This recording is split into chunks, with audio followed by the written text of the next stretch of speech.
أعوذ بالله من الشيطان الرجيم. بسم الله الرحمن الرحيم.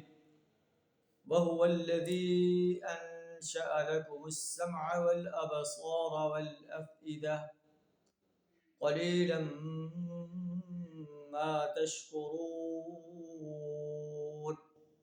صدق الله العظيم.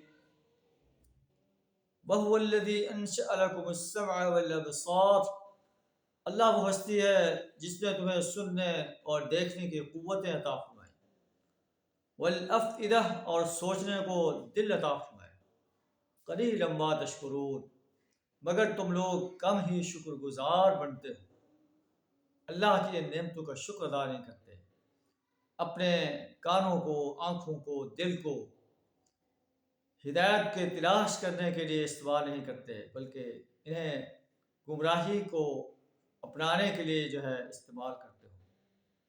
وَهُوَ الَّذِي ذَرَأَكُمْ فِي الْأَرْضِ، اللہ وہ ہستی جس نے تمہیں زمین میں پھیلایا، وَإِلَيْهِ تُحْشَرُونَ اور اسی کی طرف تم سمیٹے جاؤ گے۔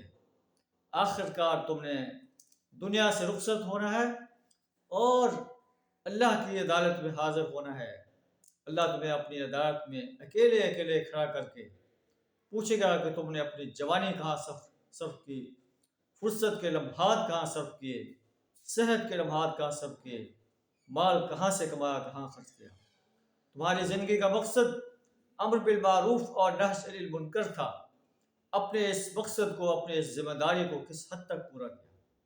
اللہ سے دعا کر ہمیں اپنے مقصد حیات کو پورا کرنے کی توفیق عطا فرمائے۔ وآخر دعوانا الحمد للہ رب العالمین۔